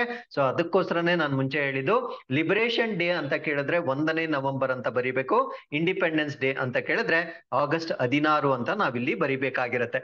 So with this we are come to the fourth article. This is about Kerala celebrates 66th formation day as Kerala Piravi day. So Kerala ಕೂಡ ತನ್ನ 66ನೇ ರಚನೆಯ ದಿನವನ್ನ ಆಚರಣೆ ಮಾಡ್ಕೊಳ್ತಾ ಇದೆ. ಸೊ ಈ ಒಂದು ದಿನವನ್ನ ಕೇರಳ ಪಿರಾಯಿ ದಿನ ಅಂತ ಕರಿತೇವೆ. ಸೊ ಇದನ್ನ ನಾವು ಲಿಬರೇಷನ್ ಡೇ ಅಂತ ಕರೆಯಲ್ಲ, ಇದನ್ನ ನಾವು ಫಾರ್ಮೇಶನ್ ಡೇ ಅಥವಾ ರಚನೆಯ ದಿನ ಅಂತ ಕರಿತೇವೆ. So I will tell you the reason why it is called as formation day. So ಅದಕ್ಕಿಂತ ಮುಂಚೆ ಯಾವ ದಿನಾಂಕದಂದು ಇದು ಫಾರ್ಮೇಶನ್ ಡೇ ಅಂತ ಸೆಲೆಬ್ರೇಟ್ ಮಾಡ್ಕೊಳ್ಳುತ್ತಂದ್ರೆ, ಪ್ರತಿ ವರ್ಷ ನವೆಂಬರ್ 1ನೇ ತಾರೀಕು ಇದು ತನ್ನ ಫಾರ್ಮೇಶನ್ ಡೇ ಅಥವಾ ಸಂರಚನೆಯ ದಿನವನ್ನಾಗಿ, ಸೊ ಅದಕ್ಕೆ ಒಂದು ವಿಶೇಷವಾದ ಹೆಸರನ್ನ ಕೊಟ್ಟಿರ್ತಾರೆ. ಅದನ್ನ ನಾವು ಕೇರಳ ಪಿರಾಯಿ ದಿನ ಅಂತ ಕರಿತೇವೆ. ಸೊ ಯಾವ ಇಸವಿಯಲ್ಲಿ ಈ ಒಂದು ಫಾರ್ಮೇಶನ್ ಆಗುತ್ತಂದ್ರೆ, 1ನೇ ನವೆಂಬರ್ 1956 1956ರಲ್ಲಿ 3 ಪ್ರದೇಶಗಳು, ಒಂದನ್ನ ನಾವು ಮಲಬಾರ್ ಅಂತ ಕರಿತೇವೆ, ಇನ್ನೊಂದನ್ನ ಕೊಚ್ಚಿನ್ ಅಂತ ಕರಿತೇವೆ, ಇನ್ನೊಂದನ್ನ ತಿರುವಿತಾಂಕೂರ್ ಅಂತ ಕರಿತೇವೆ. ಸೊ ಈ 3 ಪ್ರದೇಶಗಳನ್ನ ಒಟ್ಟಿಗೆ ಸೇರಿಸಿ ಕೇರಳ ಅಂತ ಒಂದು ರಾಜ್ಯವನ್ನ ಮಾಡ್ಲಾಗತ್ತೆ. ಸೊ ಆ ಒಂದು ಕಾರಣದಿಂದ 1ನೇ ನವೆಂಬರ್ ಅನ್ನ ನಾವು ಕೇರಳದ ಫಾರ್ಮೇಶನ್ ಡೇ ಆಗಿ ಕೇರಳ ರಾಜ್ಯದಲ್ಲಿ ಕೇರಳ ಪಿರಾಯಿ ದಿನ ಅಂತ ಸೆಲೆಬ್ರೇಟ್ ಮಾಡ್ತಾರೆ. So with this we are come to the 5th article. This is about 103 million people forcibly displaced world wide. So ಈ ವರದಿಯನ್ನ ಕೊಟ್ಟಿರ್ತಕ್ಕಂಥವ್ರು UNHCR ವರದಿಯ ಪ್ರಕಾರ ವಿಶ್ವದಾದ್ಯಂತ 103 ಮಿಲಿಯನ್ ಜನರು ಬಲವಂತವಾಗಿ ಸ್ಥಳಾಂತರಗೊಂಡಿದ್ದಾರೆ. ಬಲವಂತವಾಗಿ ಅಂದ್ರೆ ಎಗೇನ್ಸ್ಟ್ ದೇರ್ ವಿಲ್, ಬೇರೆ ಬೇರೆ ಕಾರಣಗಳಿಗಾಗಿ ಅವರನ್ನ ಪರ್ಸಿಕ್ಯೂಟ್ ಮಾಡಿರ್ಬೋದು, ಕಿರುಕುಳ ಕೊಟ್ಟಿರ್ಬೋದು, ಅಥವಾ ಈ ಒಂದು ಹ್ಯೂಮನ್ ರೈಟ್ಸ್ ವೈಲೇಷನ್ ಮಾಡಿರ್ಬೋದು. ಈ ಎಲ್ಲ ಕಾರಣಗಳಿಂದ ಪ್ರಪಂಚದಾದ್ಯಂತ 103 ಮಿಲಿಯನ್ ಜನರು ಬಲವಂತವಾಗಿ ಸ್ಥಳಾಂತರಗೊಂಡಿರುವ ವರದಿಯನ್ನ UNHCR ಕಡೆಯಿಂದ ಬಿಡುಗಡೆ ಮಾಡಿರ್ತಾರೆ. ಸೊ UNHCR ಅಂದ್ರೆ United Nations high commission for refugees ಅಂತ ನಿಮ್ಗೆ ತಿಳಿದಿರ್ಲಿ. ಹಾಗಿದ್ರೆ ಈ 103 ಮಿಲಿಯನ್ ನಲ್ಲಿ ಟಾಪ್ 3 ನೇಷನ್ಸ್ ನ ನಾವು ನೋಡಿದಾಗ, ಅಂದ್ರೆ ಯಾವ ದೇಶದಿಂದ ಹೆಚ್ಚು ಸ್ಥಳಾಂತರಗೊಂಡಿದ್ದಾರೆ ಅನ್ನೋದನ್ನ ನಾವು ನೋಡೋದಾದ್ರೆ, ಉಕ್ರೇನ್ ಇದರಲ್ಲಿ ಮೊದಲ ಸ್ಥಾನವನ್ನ ನೋಡ್ಬೋದಾಗಿರುತ್ತೆ. ಸೊ 2ನೇ ಸ್ಥಾನದಲ್ಲಿ ನಾವು ಸಿರಿಯಾನ ನೋಡ್ಬೋದಾಗಿರುತ್ತೆ, ಮತ್ತು 3ನೇ ಸ್ಥಾನದಲ್ಲಿ ನಾವು ವೆನೆಜುವಾಲಾನ ನೋಡ್ಬೋದಾಗಿರುತ್ತೆ. So UNHCR report says that the number of people forcibly displaced from their homes due to persecution, conflict, violence and human rights. So ಕಾರಣಗಳನ್ನ ಹೇಳೋದಾದ್ರೆ, ಕಿರುಕುಳದಿಂದ ಆಗಿರ್ಬೋದು, ಅಲ್ಲಾಗ್ತಕ್ಕಂಥ ಸಂಘರ್ಷ ಆಗಿರ್ಬೋದು, ಹಿಂಸಾಚಾರ ಆಗಿರ್ಬೋದು, ಮತ್ತು ಮಾನವನ ಹಕ್ಕುಗಳ ಉಲ್ಲಂಘನೆ ಏನಿರುತ್ತೆ. ಸೊ ಈ ಎಲ್ಲ ಕಾರಣಗಳಿಂದ ಫಸ್ಟ್ ಹಾಫ್ ಆಫ್ 2022 ಅಂದ್ರೆ 2022ರ ಮೊದಲಾರ್ಧದಲ್ಲಿ 103 ಮಿಲಿಯನ್ ಜನರು ಸ್ಥಳಾಂತರಗೊಂಡಿರೋದನ್ನ ನಾವಿಲ್ಲಿ ನೋಡ್ಬೋದಾಗಿರುತ್ತೆ. ಸೊ ಸಿಂಪಲ್ ಕ್ಯಾಲ್ಕುಲೇಷನ್ಸ್ ಅಲ್ಲಿ ನಾವ್ ಹೇಳೋದಾದ್ರೆ, 77 ಜನಕ್ಕೆ ಅಂದ್ರೆ ಜಾಗತಿಕವಾಗಿ 77 ಜನಕ್ಕೆ 1 ಪರ್ಸನ್ ಮೈಗ್ರೇಟ್ ಆಗ್ತಾ ಇರ್ತಕ್ಕಂಥದ್ದು ಅಥವಾ ಸ್ಥಳಾಂತರಗೊಳ್ತಾ ಇರೋದನ್ನ ನಾವಿಲ್ಲಿ ನೋಡ್ಬೋದಾಗಿರುತ್ತೆ. ಸೊ ಈ ಒಂದು percentage, there is an increase of 13.6 million, that is equal to 15% compare to the end of 2021. ಅಂದ್ರೆ 2021ರ ಅಂತ್ಯಕ್ಕೆ ನಾವು ಹೋಲಿಕೆ ಮಾಡಿದಾಗ 13.6 ಮಿಲಿಯನ್ ಅಥವಾ 15% ಅಷ್ಟು ಹೆಚ್ಚಳವಾಗಿರೋದನ್ನ ನಾವಿಲ್ಲಿ ಗಮನಿಸಬಹುದಾಗಿರುತ್ತೆ. ಸೊ ಹಾಗಿದ್ರೆ ಈ ಮೈಗ್ರೇಟ್ ಆಗಿರ್ತಕ್ಕಂಥವ್ರು ಅಥವಾ ಸ್ಥಳಾಂತರಗೊಂಡಿರ್ತಕ್ಕಂಥ ಜನರಿಗೆ ಅಧಿಕವಾಗಿ ಆಶ್ರಯ ಕೊಟ್ಟಿರ್ತಕ್ಕಂಥ ರಾಷ್ಟ್ರಗಳನ್ನ ನಾವು ನೋಡೋದಾದ್ರೆ, ಇದರಲ್ಲಿ ಟರ್ಕಿಯೇ ಎಂದು ಕರೀತಕ್ಕಂಥ ಕಂಟ್ರಿ, ಸೊ 3.7 ಮಿಲಿಯನ್ ಜನರಿಗೆ ಅದು ಆತಿಥ್ಯವನ್ನ ಅಥವಾ ಅದಕ್ಕೆ ಆಶ್ರಯವನ್ನ ನೀಡಿರ್ತಕ್ಕಂಥ ಒಂದು ಮೊಟ್ಟ ಮೊದಲ ರಾಷ್ಟ್ರವಾಗಿರುತ್ತೆ. ಅಂದ್ರೆ 3.7 million refugees, the largest refugee population world wide. So ಇವರು ಟರ್ಕಿಯಲ್ಲಿ ಒಂದು ಸೇರ್ಕೊಂಡಿರ್ತಾರೆ. ಸೊ 2ನೇ ಸ್ಥಾನವನ್ನ ನಾವು ಕೊಲಂಬಿಯಾ ನೋಡ್ಬೋದಾಗಿರುತ್ತೆ. ಇವರು 2.5 ಮಿಲಿಯನ್ ಜನರಿಗೆ ಒಂದು ಆಶ್ರಯವನ್ನ ಕೊಟ್ಟಿರ್ತಾರೆ. ಅದಾದ್ಮೇಲೆ ಜರ್ಮನಿ 3ನೇ ಸ್ಥಾನದಲ್ಲಿರುತ್ತೆ. ಅದಾದ್ಮೇಲೆ ಪಾಕಿಸ್ತಾನ್ ಮತ್ತೆ ಉಗಾಂಡ 4ನೇ ಸ್ಥಾನ ಮತ್ತು 5ನೇ ಸ್ಥಾನದಲ್ಲಿರೋದನ್ನ ನಾವು ನೋಡ್ಬೋದಾಗಿರುತ್ತೆ. ಅಥವಾ ಸೊ ಎರಡೂ ಕೂಡ 4ನೇ ಸ್ಥಾನದಲ್ಲಿರುತ್ತೆ. ಕಾರಣ ಏನಂದ್ರೆ ಅವರಿಬ್ರು 1 ಮಿಲಿಯನ್ ಪೀಪಲ್ಗೆ ಆಶ್ರಯವನ್ನ ಕೊಟ್ಟಿರ್ತಾರೆ. The UNHCR report also showed that the number of asylum seekers waiting climbed to 4.9 million. ಅಂದ್ರೆ ಈ ಒಂದು ಆಶ್ರಯವನ್ನ ಅನ್ವೇಷಣೆ ಮಾಡ್ತಕ್ಕಂಥವ್ರು, ಅಂದ್ರೆ ಸೀಕಿಂಗ್ ಪರ್ಮಿಷನ್, ನಮ್ಮ ರಾಷ್ಟ್ರದಲ್ಲಿ ಇರಬೇಕು ಅಂತ ಅಥವಾ ಯಾವುದೇ ರಾಷ್ಟ್ರ ಫಾರ್ ದಟ್ ಮ್ಯಾಟರ್ ಆ ರಾಷ್ಟ್ರದಲ್ಲಿ ನಾವು ನೆಲೆಸ್ಬೇಕಂತ ವೇಟ್ ಮಾಡ್ತಾ ಇರ್ತಕ್ಕಂಥವ್ರು ಅಥವಾ ಕಾಯುತ್ತಿರ್ತಕ್ಕಂಥವರ ಸಂಖ್ಯೆ 4.9 ಮಿಲಿಯನ್ಗೆ ಏರಿಕೆ ಆಗಿರೋದನ್ನ ನಾವಿಲ್ಲಿ ನೋಡ್ಬೋದಾಗಿರುತ್ತೆ. So with this we are come to the 6th article. This is about WHO ಮತ್ತೆ WMO. WHO ಅಂದ್ರೆ ವರ್ಲ್ಡ್ ಹೆಲ್ತ್ ಆರ್ಗನೈಸೇಷನ್ ಅಥವಾ ವಿಶ್ವ ಆರೋಗ್ಯ ಸಂಸ್ಥೆ. ಸೊ ಇನ್ನೊಂದು WMO ಅಂದ್ರೆ ವರ್ಲ್ಡ್ ಮೀಟಿಯೋರಾಲಜಿಕಲ್ ಆರ್ಗನೈಸೇಷನ್ ಅಂತ ನಾವೇನ್ ಕರಿತೇವೆ. ಇವರಿಬ್ಬರು ಸಹಯೋಗದೊಂದಿಗೆ ಒಂದು ಹೊಸ ಪ್ಲಾಟ್ಫಾರ್ಮ್ ಅನ್ನ ಲಾಂಚ್ ಮಾಡಿರ್ತಾರೆ. ಆ ಒಂದು ಪ್ಲಾಟ್ಫಾರ್ಮ್ ಅನ್ನ ನಾವೇನಂತ ಕರಿತೇವೆ ಅಂದ್ರೆ global knowledge platform for climate health. ಅಂದ್ರೆ ಈ ಒಂದು ಹವಾಮಾನ ಆರೋಗ್ಯಕ್ಕಾಗಿ ಜಾಗತಿಕ ಜ್ಞಾನ ವೇದಿಕೆಯನ್ನ ಸ್ಥಾಪನೆ ಮಾಡಿರ್ತಾರೆ. ಸೊ ನಿಮ್ಗೆ ಪರೀಕ್ಷೆಯಲ್ಲಿ ಈ ಒಂದು ಗ್ಲೋಬಲ್ ನಾಲೆಜ್ ಪ್ಲಾಟ್ಫಾರ್ಮ್ ಅನ್ನ ಅಂದ್ರೆ ಕ್ಲೈಮೇಟ್ ಹೆಲ್ತ್ ಗೆ ಸಂಬಂಧಪಟ್ಟಂತೆ ಈ ಒಂದು ಜಾಗತಿಕ ಜ್ಞಾನ ವೇದಿಕೆಯನ್ನ ಸ್ಥಾಪನೆ ಮಾಡಿರ್ತಕ್ಕಂಥವ್ರು ಯಾರು ಅಂತ ಪ್ರಶ್ನೆ ಕೇಳಿದ್ರೆ WHO ಮತ್ತೆ WMO ಅಂತ ನಮಗೆ ಗೊತ್ತಿರ್ಬೇಕಾಗಿರುತ್ತೆ. ಹಾಗಿದ್ರೆ ಈ ಒಂದು ಕ್ಲೈಮೇಟ್ ಹೆಲ್ತ್ ಬಗ್ಗೆ ಒಂದು ಪ್ಲಾಟ್ಫಾರ್ಮ್ ಅನ್ನ ಸ್ಥಾಪನೆ ಮಾಡಿರ್ತಕ್ಕಂಥ ಕಾರಣ ಏನು ಅನ್ನೋದನ್ನ ನಾವು ಡಿಸ್ಕಸ್ ಮಾಡ್ತಾ ಬರೋಣ.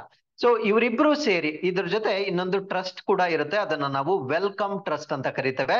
ಸೊ ಇವ್ರು ಮೂವರು ಒಟ್ಟಿಗೆ ಸೇರ್ಕೊಂಡು ಅವರು ಒಂದು global knowledge platform dedicated to climate and health ಅಂದ್ರೆ ನಮ್ಮ ಒಂದು ಹವಾಮಾನ ಮತ್ತು ಆರೋಗ್ಯ ಏನಿರುತ್ತೆ ಸೊ ಇದಕ್ಕೆ ಮೀಸಲಾಗಿರ್ತಕ್ಕಂಥ ಒಂದು ಜಾಗತಿಕ ಜ್ಞಾನ ವೇದಿಕೆಯನ್ನ ಇವರು ಪ್ರಾರಂಭ ಮಾಡಿರ್ತಾರೆ.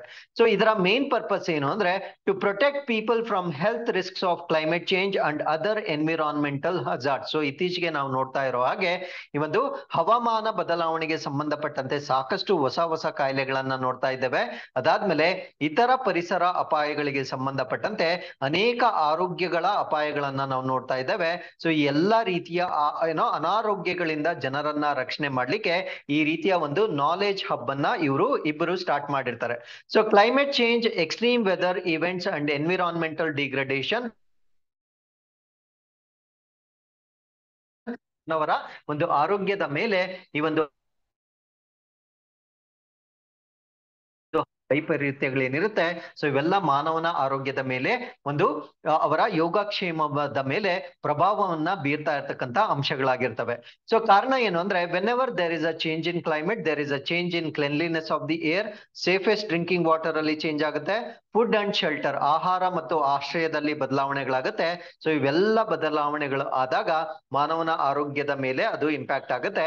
ಸೊ ಇದರ ಬಗ್ಗೆ ಜ್ಞಾನವನ್ನ ಶೇರ್ ಮಾಡ್ಲಿಕ್ಕೆ WHO ಮತ್ತೆ WMO ಇಬ್ಬರು ಸೇರ್ಕೊಂಡು ಈ ಒಂದು ನಾಲೆಜ್ ಹಬ್ ಅನ್ನ ಸ್ಟಾರ್ಟ್ ಮಾಡಿರ್ತಾರೆ. So with this we are come to the 7th article. This is about Jamshed J Irani known as the steel man of India passes away. So ಭಾರತದ ಉಕ್ಕಿನ ಮನುಷ್ಯ ಅಂತ ನಾವೇನ್ ಕರಿತಾ ಇದ್ವಿ, ಸೊ ಜಮ್ಶೆಡ್ ಜೆ ಇರಾನಿ ಅವರು ನಿಧನರಾಗಿರ್ತಾರೆ. ಸೊ ಇವರ ಬಗ್ಗೆ ಕಂಪ್ಲೀಟ್ ಮಾಹಿತಿಯನ್ನ ನಾವು ಡಿಸ್ಕಸ್ ಮಾಡ್ತಾ ಬರೋಣ. ಸೊ ಇವರನ್ನ ನಾವು ಸ್ಟೀಲ್ ಮ್ಯಾನ್ ಆಫ್ ಇಂಡಿಯಾ ಅಥವಾ ಭಾರತದ ಉಕ್ಕಿನ ಮನುಷ್ಯ ಅಂತ ಕರಿತೇವೆ. ಸೊ ಅವರು ಜನನ ಆಗಿದ್ದು June 2, 1936ರಲ್ಲಿ ನಾಗ್ಪುರದಲ್ಲಿ ಅವರ ಜನನ ಆಗುತ್ತೆ. He joined the board of Tata steel and served as non executive director from 2001 for a decade. So 2001ರಲ್ಲಿ ಟಾಟಾ ಸ್ಟೀಲ್ ಮಂಡಳಿಗೆ ಅವರು ಸೇರ್ಕೊಳ್ತಾರೆ. ಸೊ 1 ದಶಕದವರೆಗೆ ಅವರು ಕಾರ್ಯನಿರ್ವಾಹಕೇತರ ನಿರ್ದೇಶಕರಾಗಿ ಅಲ್ಲಿ ತಮ್ಮ ಸೇವೆಯನ್ನ ಸಲ್ಲಿಸ್ತಾರೆ. ಸೊ ಅದರ ಜೊತೆಗೆ ಈ also served as a director of several Tata group of companies. ಅಂದ್ರೆ ಟಾಟಾ ಗುಂಪಿನಲ್ಲಿ ಬರ್ತಕ್ಕಂಥ ಅನೇಕ ಕಂಪನಿಗಳಲ್ಲಿ ಅವರು ನಿರ್ದೇಶಕರಾಗಿಯೂ ಕೂಡ ಸೇವೆಯನ್ನ ಸಲ್ಲಿಸಿರ್ತಾರೆ. ಅದರ ಜೊತೆಗೆ ಈ served as the national president of the confederation of Indian industry for 1992-1993 ಅಂದ್ರೆ 1992 ಮತ್ತು 93ನೇ ಸಾಲಿನಲ್ಲಿ ಭಾರತೀಯ ಕೈಗಾರಿಕಾ ಒಕ್ಕೂಟ ರಾಷ್ಟ್ರೀಯ ಅಧ್ಯಕ್ಷರಾಗಿಯೂ ಕೂಡ ಇವರು ಸೇವೆಯನ್ನ ಸಲ್ಲಿಸಿರ್ತಾರೆ. ಸೊ ಇವರಿಗೆ ಅನೇಕ ಪ್ರಶಸ್ತಿಗಳು ಕೂಡ ಬಂದಿರ್ತವೆ. ಸೊ ಅದರಲ್ಲಿ ಪ್ರಮುಖವಾಗಿ 2007ನೇ ಇಸ್ವಿಯಲ್ಲಿ ಪದ್ಮಭೂಷಣ ಪ್ರಶಸ್ತಿಯನ್ನ ಇವರಿಗೆ ಕೊಟ್ಟಿರ್ತಾರೆ. So with this we have come to the 8th article. This is about world vegan day 2022 ಅಥವಾ ವಿಶ್ವ ಸಸ್ಯಾಹಾರಿ ದಿನ 2022. ಆಕ್ಚುಲಿ ಇದನ್ನ ಸಸ್ಯಾಹಾರಿ ಅಂತ ಕರೆಯೋದಕ್ಕಿಂತ ಬೆಟರ್ ಆಗಿ ನಾವು ವೀಗನ್ ದಿನ ಅಂತಾನೆ ಕರಿಬಹುದಾಗಿರುತ್ತೆ. ಬಿಕಾಸ್ ಸಸ್ಯಾಹಾರಿಗೂ ವೀಗನ್ಗೂ ಬಹಳ ವ್ಯತ್ಯಾಸ ಇದೆ. ಆ ವ್ಯತ್ಯಾಸಗಳೇನು ಅಂತ ನಾನು ಫರ್ದರ್ ಎಕ್ಸ್ಪ್ಲೇನ್ ಮಾಡ್ತಾ ಬರ್ತೇನೆ. ಸೊ ಈ ಒಂದು ದಿನವನ್ನ ಪ್ರತಿ ವರ್ಷ ನಾವು ನವೆಂಬರ್ 1ನೇ ತಾರೀಕು ಆಚರಣೆ ಮಾಡ್ತೇವೆ. ಸೊ ಈ ಒಂದು ದಿನವನ್ನ ಸ್ಥಾಪನೆ ಮಾಡಿದ್ ಯಾರು ಅಂದ್ರೆ the vegan society in the United Kingdom, Louis Wallace. So Louis Wallace ಎಂದು ಕರೀತಕ್ಕಂಥ ವ್ಯಕ್ತಿ 1994ರಲ್ಲಿ ಈ ಒಂದು ವೀಗನ್ ಸೊಸೈಟಿಯ ಮುಖಾಂತರ ಈ ವೀಗನ್ ದಿನವನ್ನ ಅವರು ಅನೌನ್ಸ್ ಮಾಡ್ತಾರೆ. ಸೊ ಈ ವೀಗನ್ ಎಂದು ಕರೀತಕ್ಕಂಥ ಪದವನ್ನು ಕೂಡ ಅವರೇ ಕಾಯಿನ್ ಮಾಡ್ತಾರೆ. ಸೊ ಈ ಒಂದು ದಿನದ ಮೇನ್ ಪರ್ಪಸ್ ಏನು ಅಂದ್ರೆ to dedicate it to the practice of abstaining from the use of animal products and exploitation of animals. So ಈ ಪ್ರಾಣಿಗಳ ಉತ್ಪನ್ನಗಳ ಬಳಕೆ ಏನಿರುತ್ತೆ ಮತ್ತು ಪ್ರಾಣಿಗಳ ಶೋಷಣೆಯನ್ನ ತ್ಯಜಿಸುವ ಅಭ್ಯಾಸಕ್ಕಾಗಿ ಈ ದಿನವನ್ನ ಮೀಸಲಿಡಲಾಗಿರುತ್ತೆ. ಸೊ ಈ ಒಂದು ವೇಗನಿಸಮ್ ಅಂತ ನಾವೇನ್ ಕರಿತೇವೆ, ಇದರಲ್ಲಿ ನಾವು 3 ವಿಧಗಳನ್ನ ನೋಡ್ಬೋದಾಗಿರುತ್ತೆ. ಸೊ ಒಂದನ್ನ ನಾವು ಡಯಟರಿ ವೆಗನ್ಸ್ ಅಂತ ಕರಿತೇವೆ, ಅಂದ್ರೆ ಆಹಾರದ ಸಸ್ಯಾಹಾರಿಗಳು ಅಂತ ಕರಿತೇವೆ. ಸೊ ಅವರು they are extremely strict of not consuming any kind of animal products, ಅಂದ್ರೆ ಈ ಒಂದು ಪ್ರಾಣಿಯ ಉತ್ಪನ್ನಗಳಿಗೆ ಸಂಬಂಧಪಟ್ಟಂತೆ ಯಾವುದೇ ಒಂದು ಆಹಾರವನ್ನ ಅವರು ಸೇವನೆ ಮಾಡೋದಿಲ್ಲ. ಸೊ ಅಂತವರನ್ನ ನಾವು ಡಯಟರಿ ವಿಗಾನ್ಸ್ ಅಂತ ಕರಿತೇವೆ.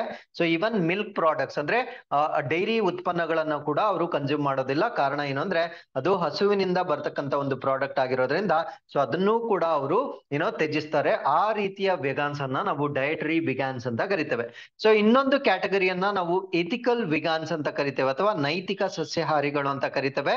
ಸೊ ಈ ನೈತಿಕ ಸಸ್ಯಾಹಾರಿಗಳು ನಾಟ್ ಓನ್ಲಿ ಫಾಲೋಸ್ ವೆಜಿಟೇರಿಯನಿಸಮ್, ಅಂದ್ರೆ ಅವರು ಸಸ್ಯಾಹಾರಿ ಆಹಾರವನ್ನೊಂದೇ ಅನುಸರಿಸುವುದಿಲ್ಲ, ಅದ್ರ ಜೊತೆಗೆ other aspects of life. For example, ಇವಾಗ ಅನಿಮಲ್ ಮೇಡ್ ಪ್ರಾಡಕ್ಟ್ಸ್ ಇರುತ್ತೆ, ಶೂಸ್ ಇರ್ಬೋದು, ಜಾಕೆಟ್ಸ್ ಇರ್ಬೋದು, ಬೆಲ್ಟ್ಸ್ ಇರ್ಬೋದು, ಇವೆಲ್ಲ ಪ್ರಾಣಿಗಳಿಂದ ಅಥವಾ ಪ್ರಾಣಿಗಳ ಭಾಗಗಳಿಂದ ಮಾಡಿರುತ್ತೆ. ಸೊ ಅದನ್ನೂ ಕೂಡ ಯೂಸ್ ಮಾಡೋದಿಲ್ಲ. ಅವರನ್ನ ನಾವು ಎಥಿಕಲ್ ವೆಗಾನ್ಸ್ ಅಂತ ಕರಿತೇವೆ. ಸೊ 3ನೇ ಕ್ಯಾಟಗರಿಯನ್ನ ನಾವು ಎನ್ವಿರಾನ್ಮೆಂಟಲ್ ವೆಗಾನ್ಸ್ ಅಥವಾ ಪರಿಸರ ಸಸ್ಯಾಹಾರಿಗಳು ಅಥವಾ ವೆಗಾನ್ಸ್ ಅಂತ ಕರಿತೇವೆ.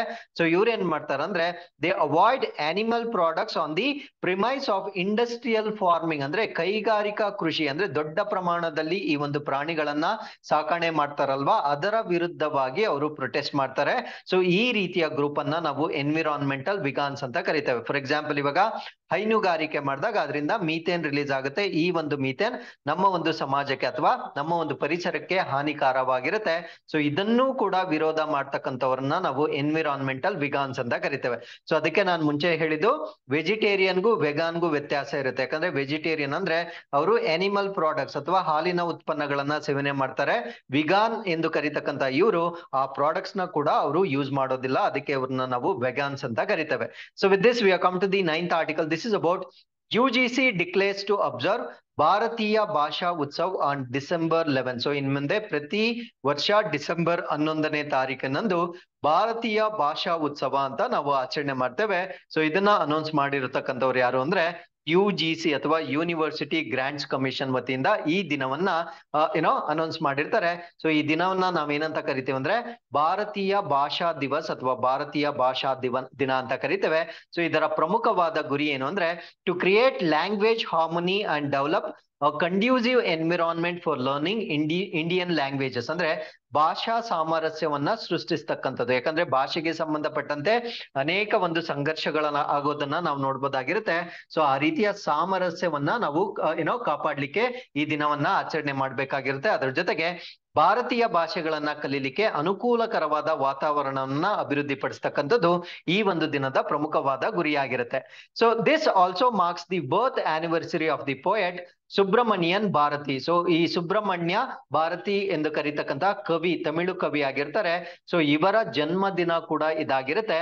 ಸೊ ಇವರು ಪೈನೀರ್ ಆಫ್ ಮಾಡರ್ನ್ ತಮಿಳ್ ಪೊಯೆಟ್ರಿ, ಅಂದ್ರೆ ತಮಿಳು ಕಾವ್ಯದ ಪ್ರವರ್ತಕರಾಗಿದ್ದಂತಹ ಒಬ್ಬ ಕವಿಯಾಗಿರ್ತಾರೆ. ಸೊ ಇವರ ಜನ್ಮ ದಿನಾಂಕ ಕೂಡ ಡಿಸೆಂಬರ್ 11 ಆಗಿರುತ್ತೆ. ಆ ಒಂದು ಕಾರಣದಿಂದ ಡಿಸೆಂಬರ್ 11ನೇ ತಾರೀಕು ಭಾರತ ದೇಶದಲ್ಲಿ ಇನ್ಮೇಲೆ ಭಾರತೀಯ ಭಾಷಾ ದಿವಸ ಆಗಿ ಆಚರಣೆ ಮಾಡಲಾಗುತ್ತೆ. ಸೊ UGC ಸ್ಥಾಪನೆ ಆಗಿರೋದು 1956 ಅಲ್ಲಿ. ಇದರ ಕೇಂದ್ರ ಕಚೇರಿಯನ್ನ ನಾವು ನವದೆಹಲಿಯಲ್ಲಿ ನೋಡ್ಬೋದಾಗಿರುತ್ತೆ. ಇದರ ಅಧ್ಯಕ್ಷರು ಪ್ರಸ್ತುತವಾಗಿ DP ಸಿಂಗ್ ಆಗಿರ್ತಾರೆ.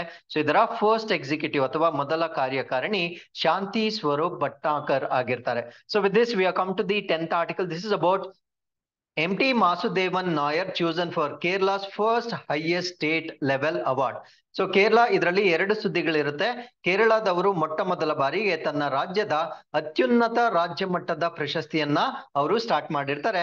ಸೊ ಈ ರೀತಿಯ ಕೇರಳದ ಅತ್ಯುನ್ನತ ರಾಜ್ಯ ಮಟ್ಟದ ಪ್ರಶಸ್ತಿಯನ್ನ ಪಡೆದಿರ್ತಕ್ಕಂಥವ್ರು MT ವಾಸುದೇವನ್ ಆಗಿರ್ತಾರೆ. ಸೊ MT Vasudevan Nair selected for the Kerala government for its first Kerala Jyothi award. So ಈ ಒಂದು ಕೇರಳದ ಅತ್ಯುನ್ನತ ಪ್ರಶಸ್ತಿಯನ್ನ ನಾವು ಇನ್ಮೇಲೆ ಕೇರಳ ಜ್ಯೋತಿ ಅಂತ ಕರಿಬಹುದಾಗಿರುತ್ತೆ. ಸೊ ಈ ಒಂದು ಕೇರಳ ಜ್ಯೋತಿ ಪ್ರಶಸ್ತಿಯನ್ನ ಪಡೆದಿರ್ತಕ್ಕಂಥ ಮೊಟ್ಟ ಮೊದಲ ವ್ಯಕ್ತಿ MT ವಾಸುದೇವನ್ ನಾಯರ್ ಆಗಿರ್ತಾರೆ. ಸೊ ಇವರೊಬ್ರು ಮಲಯಾಳಂ ಲಿಟ್ರರಿ ಆಗಿರ್ತಾರೆ, ಅಂದ್ರೆ ಮಲಯಾಳಂನ ಒಬ್ಬ ಸಾಹಿತಿ ಆಗಿರ್ತಾರೆ. ಸೊ ಈ ನಮ್ಮ ಒಂದು ಭಾರತ ದೇಶದಲ್ಲಿ ಒಂದು ಪದ್ಮ ಪ್ರಶಸ್ತಿಗಳನ್ನ ನಾವು ಹೇಗೆ ಕೊಡ್ತೇವೆ, ಅದೇ ರೀತಿಯಲ್ಲಿ ಕೇರಳ ಸರ್ಕಾರದ ಕೆಪಾಸಿಟಿಯಲ್ಲಿ ಈ ಒಂದು ಪ್ರಶಸ್ತಿಗಳನ್ನ ಸ್ಥಾಪನೆ ಮಾಡಿರ್ತಾರೆ. ಸೊ ಇದರಲ್ಲಿ 3 ಕ್ಯಾಟಗರೀಸ್ ನ ನಾವು ನೋಡ್ಬೋದಾಗಿರುತ್ತೆ. ಒಂದನ್ನ ನಾವು ಕೇರಳ ಜ್ಯೋತಿ ಅಂತ ಕರಿತೇವೆ, ಎರಡನೇ ಲೆವೆಲ್ ನ ನಾವು ಕೇರಳ ಪ್ರಭಾ ಅಂತ ಕರಿತೇವೆ, ಮತ್ತು ಮೂರನೇದನ್ನ ನಾವು ಕೇರಳ ಶ್ರೀ ಅಂತ ಕರಿತೇವೆ. ಸೊ ಕೇರಳ ಮೊಟ್ಟ ಮೊದಲ ಪ್ರಶಸ್ತಿ ಕೇರಳ ಜ್ಯೋತಿ ಯಾರು ಕೊಟ್ಟಿದ್ದಾರೆ ಅಂತ ನಾವು ಆಲ್ರೆಡಿ ಡಿಸ್ಕಸ್ ಮಾಡಿದ್ದೇವೆ. ಕೇರಳ ಪ್ರಭಾ ಮತ್ತು ಕೇರಳ ಶ್ರೀ ಯಾರ್ಯಾರು ಕೊಟ್ಟಿರ್ತಾರೆ ಅಂತ ನಾವಿಲ್ಲಿ ಮೆನ್ಷನ್ ಮಾಡಿರ್ತೇವೆ. So you can just go through the information. So ಇಲ್ಲಿಗೆ ಇವತ್ತಿನ ಎಲ್ಲಾ ಪ್ರಚಲಿತ ಘಟನೆಗಳು ಕಂಪ್ಲೀಟ್ ಆಗಿರುತ್ತೆ. With this we have come to inquest challenge number 291. You can just pause the video, go through the questions and give us the answers. So once again, I'll meet you tomorrow with tomorrow's events. Till then, keep reading. Take care of yourselves and thank you very much for watching this.